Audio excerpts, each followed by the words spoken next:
September 11th was a warm, sunny day in Washington, D.C., just as it was in New York City and all along the eastern coast. That morning, 5 terrorists passed through security at Dulles International Airport and boarded American Airlines Flight 77, bound for Los Angeles.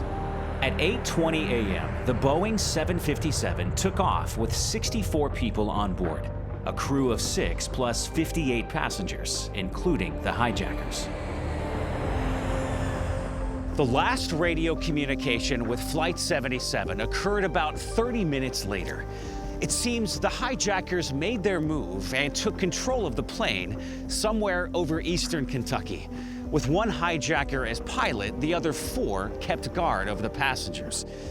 Tracking Flight 77 was nearly impossible since the pilot turned off the plane's transponder and refused to answer any radio messages. For air traffic controllers, the lack of a transponder signal meant they couldn't find the plane until it crossed over a ground-based radar system. American Dispatch, Jim McDonald. This is Indianapolis Center. Trying to get a hold of American 77. I need you to tell me anything and everything you can about American 77. He's heading towards Washington. At 9:33 a.m., the plane was picked up by radar at the Ronald Reagan National Airport. The tower immediately contacted the U.S. Secret Service in Washington, D.C. with the alarming word that, quote, "An aircraft is coming at you and not talking with us." At 9:37 a.m., the terrorist pilot turned the plane abruptly and crashed into the western side of the Pentagon, the massive headquarters for the United States Department of Defense. And this is Gopher 06. It looks like that aircraft crashed into the Pentagon, sir.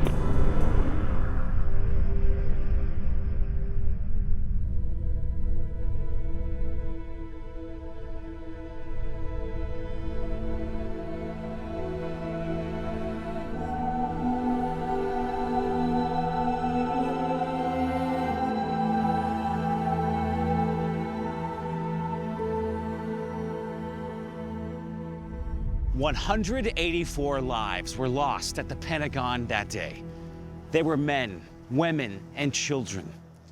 They came from all walks of life, military leaders and administrative assistants, scientists and students, doctors, teachers, soldiers, and flight crew. The youngest was only 3 years old, the oldest, 71.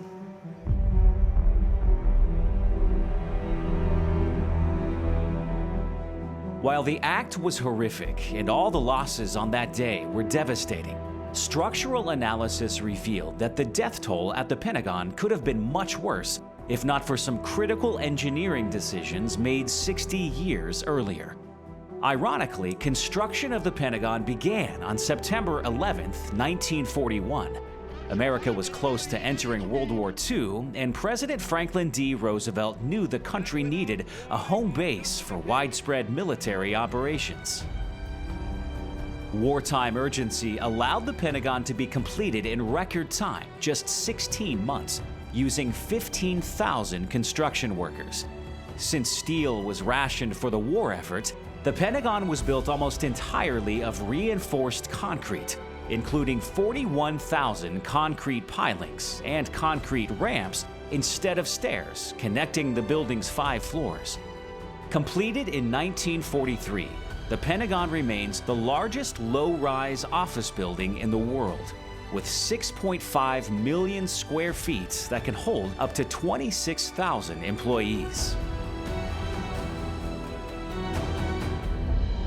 When the Pentagon was built, no one knew that it would become an iconic monument to U.S. military power or a target for international terrorists. In fact, the designers thought it would be abandoned after the war and turned into a massive long-term storage depot.